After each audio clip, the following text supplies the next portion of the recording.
لک الحمد یا اللہ الصلاۃ والسلام علیک یا رسول اللہ اما بعد۔ سلسلہ ہے تذکرہ اسلاف کا، اس مبارک بابرکت سلسلے میں ہم اپنے اسلاف کا، اپنے بزرگوں کا ذکر خیر، ان کے یوم ولادت اور عرس کی تاریخوں پر کرنے کی سعادتیں حاصل کرتے ہیں۔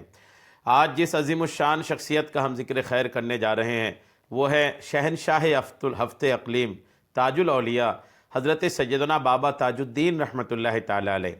آج آپ کا ذکر خیر ہم اس مناسبت سے کرنے جا رہے ہیں کہ محرم الحرام کی 26 تاریخ 1244 ہجری کو حضرت کا وصال ہوا تھا۔ محرم کی 26 تاریخ آپ کے عرس کی تاریخ ہے۔ ناگپور مہاراشٹر کے ایک مشہور شہر میں آپ آرام فرما ہیں، اور پورا مہاراشٹر ہی، پورا ہندوستان، خصوصاً پورا مہاراشٹر، اس میں بالخصوص پورا ناگپور آپ کے عرس کی تیاری کرتا ہے اور آپ کی برکتیں حاصل کرتا ہے۔ ہم بھی اپنی چینل کے ذریعے بارگاہ بابا تاج الدین رحمۃ اللہ تعالی علیہ میں عقیدت کے نذرانے پیش کرنے کے لیے یہ بیان آپ تک پہنچا رہے ہیں۔ امید ہے آپ پورا سنیے گا بھی، اور سن کر کے اولیاء کرام کے عاشقین تک اس بیان کو شیئر بھی کیجیے گا، تاکہ ہمارے اولیاء کرام کا جو تذکرہ ہے وہ زیادہ سے زیادہ لوگوں تک پہنچ پائے۔ حضرت بابا تاج الدین رحمۃ اللہ تعالی علیہ کی حیات میں سے میں آج جس گوشے پر آپ کو روشناس کراؤں گا، جس گوشے پر آپ کو لے جاؤں گا، وہ ہیں حضرت بابا تاج الدین رحمۃ اللہ تعالی علیہ کی فوج میں بھرتی۔ آپ جب فوج میں بھرتی ہوئے تھے تو فوج میں بھرتی کے بہت سارے واقعات درپیش ہوئے تھے جو سننے لائق ہے، اور سن کر ایمان کو تازگی بخشنے لائق بھی ہے۔ آپ سنیے کہ حضرت بابا تاج الدین رحمۃ اللہ تعالی علیہ نے کیسے فوج میں بھرتی ہوئے، پھر فوج میں بھرتی جب ہوئے تو اس وقت کے معاملات کیا تھے۔ قیدی ہے، فوج کے جو افسران ہیں، دیگر لوگ ہیں، وہ سارے کے سارے کے جو نظر سے دیکھی، آنکھوں سے دیکھے معاملات ہیں، وہ میں پیش کرتا ہوں، آپ توجہ کے ساتھ سنیے۔ بابا تاج الدین رحمۃ اللہ تعالی علیہ پر لکھی کتابوں سے میں روشنی لے کر کے، فیض لے کر کے آپ کو پیش کر رہا ہوں۔ حضرت بابا تاج الدین رحمۃ اللہ تعالی علیہ کی عمر شریف جب 18 سال کی تھی، آپ 18 سال کے تھے، ایک مرتبہ ناگپور کی کنہان ندی میں بہت زیادہ سیلاب آیا، شدید طغیانی آئی، بہت بارش ہوئی، اس میں سیلاب بھی آیا، اور سیلاب میں حضرت بابا تاج الدین رحمۃ اللہ تعالی علیہ جو اپنے ماموں کے گھر میں کامٹی میں رہتے تھے، آپ کے سرپرست جو ہوا کرتے تھے، آپ کے ننیال کے گھر والے جو ہوتے تھے، ان کے گھر کا سارا سامان بہہ گیا۔ جی ہاں، یہ یاد رکھیے گا، ناگپور سے لگی ہوئی ایک جگہ ہے کامٹھی میں آپ اپنے ماموں کے گھر میں ان دنوں رہا کرتے تھے۔ آپ کے ماموں بھی تھے، خالائیں بھی تھی، اور آپ کی نانی بھی الحمدللہ اس وقت حیات سے تھی۔ اب یہ سیلاب جو آیا نا، تو یہ سیلاب آپ کے ننیال کے گھر کو تباہ کر دیا، سارا سامان بہہ گیا۔ بے سر و سامانی بابا صاحب کی ملازمت کا فوری سبب بنی۔ جب سب کچھ بہہ گیا تو آپ کے ننیال کے لوگوں نے بھی آپ سے کہا، چونکہ آپ 18 سال کے ہو چکے تھے، اب جب کچھ بچا ہی نہیں گھر میں، تو آپ کے ننیال والوں نے آپ کو بھی کہا کہ آپ بھی کچھ کام کریں، کچھ آمدنی کے ذریعے کو اپنائیں، اور یہی سبب بنا آپ کے فوج میں بھرتی ہونے کا۔ بابا صاحب نے گھر والوں کے مشورے پر فوج میں شمولیت اختیار کر لی، فوج میں شامل ہو گئے، اور ناگپور کے مدراسی پلٹن میں آپ شامل کر لیے گئے۔ مدراسی پلٹن جو تھی اس وقت فوج کے دستے میں، اس میں آپ شامل کر لیے گئے۔ کچھ عرصہ بعد بابا صاحب کی جو دستہ تھی، بابا صاحب کی فوج کی جو جماعت تھی، وہ کسی وجہ سے وہ ساگر منتقل ہو گیا، ناگپور سے ساگر آپ کا ٹرانسفر ہو گیا۔ بابا تاج الدین کے نواسے کلندر بابا اولیاء رحمۃ اللہ تعالی علیہ لکھتے ہیں کہ نانا تاج الدین فوج میں بھرتی ہونے کے بعد ساگر ڈپو میں تعینات کیے گئے تھے۔ رات کے 9 بجے گنتی سے فارغ ہو کر، جب ساگر ڈپو میں بابا تاج الدین رہا کرتے تھے تو رات 9 بجے گنتی ہوتی تھی، سب لوگوں کی تھانے میں گنتی ہوتی ہے، ویسے فوج میں بھی گنتی ہوتی ہے۔ جب گنتی سے فارغ ہو جاتے، گنتی جب ہو جاتی نا، تو حضرت بابا تاج الدین رحمۃ اللہ علیہ شہر ساگر، ایم پی کے شہر ساگر میں ایک بہت عظیم الشان شخصیت آرام فرمائے، حضرت سیدنا بابا داؤد مکی رحمۃ اللہ تعالی علیہ۔ جی ہاں، بہت بڑی شخصیت ہے۔ تو بابا تاج الدین رحمۃ اللہ علیہ رات کو 9 بجے گنتی سے فارغ ہو کر اسی مزار پاک پر تشریف لے جاتے تھے۔ وہاں صبح تک مراقبہ اور مشاہدہ میں مصروف رہتے، صبح تک وہیں پر آپ مراقبہ بھی کرتے، مشاہدہ میں مصروف رہتے، اور صبح سویرے پریڈ کے وقت آپ ڈپو میں پہنچ جاتے تھے. جیسے صبح ہوتی آپ پریڈ کے وقت جو پریڈ کا وقت ہوتا تھا صبح صبح، رات بھر اس مزار پاک میں گزار کر کے آپ ڈپو میں پہنچ جاتے. یہ مشغلہ پورے 2 سال تک جاری رہا.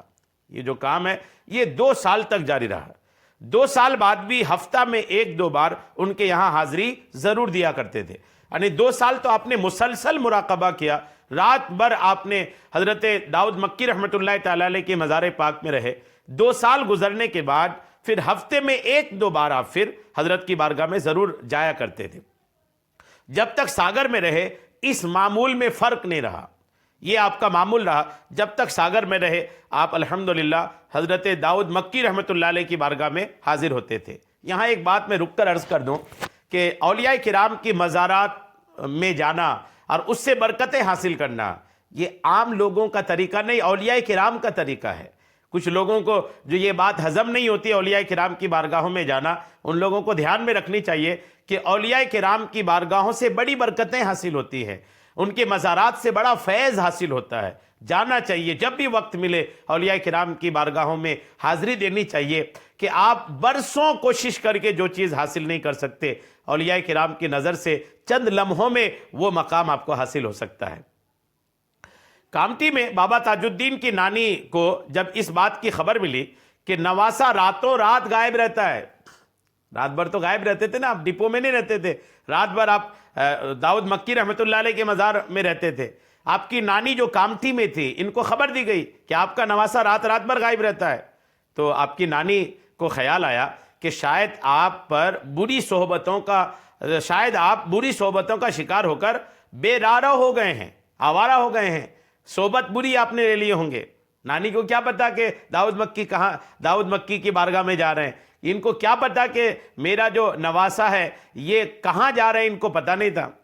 یہ سوچ کر نانی صاحبہ ساگر آ گئی، کامٹی سے ساگر آئی اور آ کر ٹھہری تاکہ یہ معلوم کریں کہ نواسہ راتوں کو کہاں رہتا ہے. نانی نے اس خبر کو سچ پایا کہ نواسہ رات کو واقعی میں گھر میں نہیں رہتا، کمرے میں نہیں رہتا، رات کو یہ کہیں چلا جاتا ہے. ایک رات کہیں باہر رہ کر صبح بابا صاحب گھر آئے تو نانی نے ناشتہ سامنے رکھا.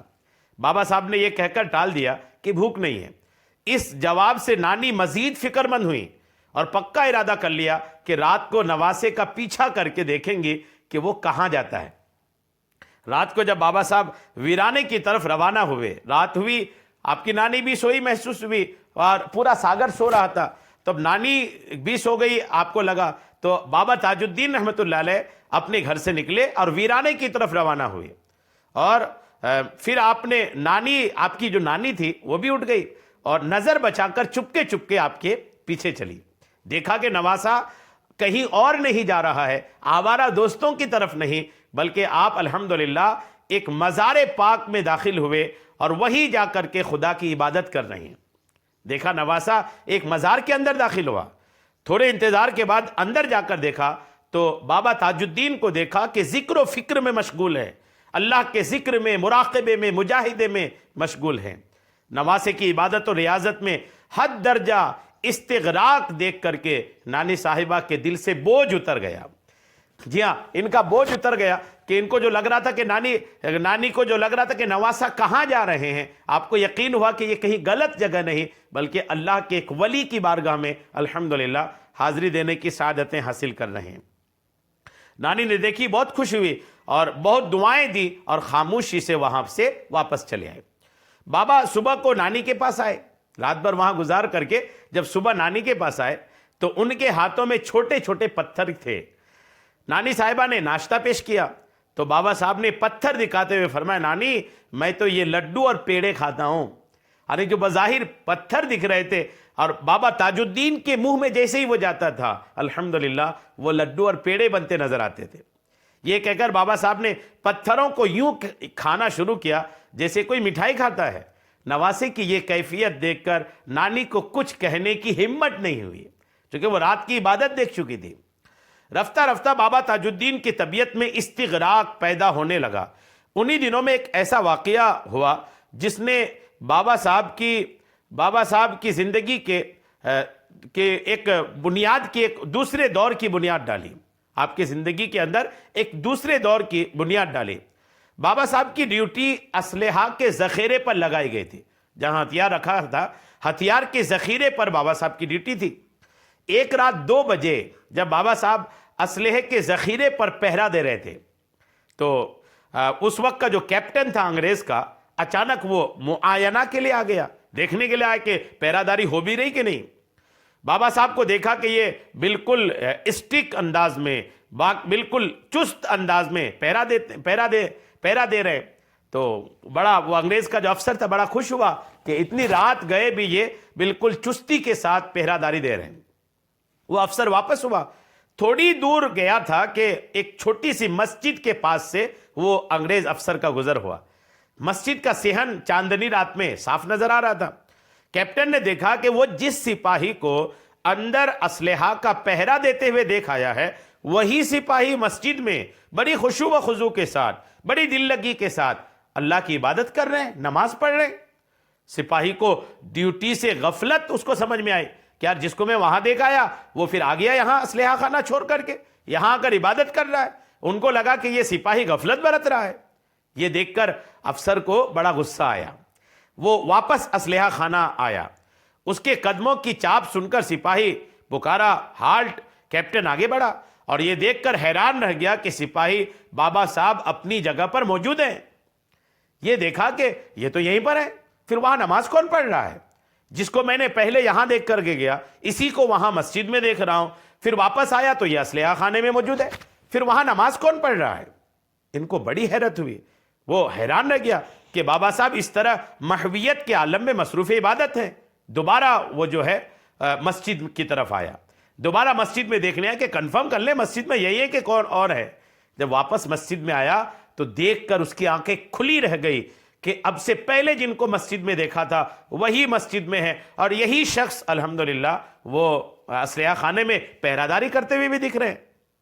وہ ایک بار پھر قصد کے لیے اسلحہ خانے دوبارہ آیا، تو دوبارہ جب آیا تو پھر دیکھا کہ ڈیوٹی میں بابا تاج الدین موجود ہیں۔ دوسری بار مسجد میں جا کر دیکھا تو وہی منظر آیا۔ اب یہ انگریز افسر جو تھا نا، اس کو بڑی حیرت ہوئی، یہ بڑا پریشان تھا کہ یہ ہو کیا رہا ہے۔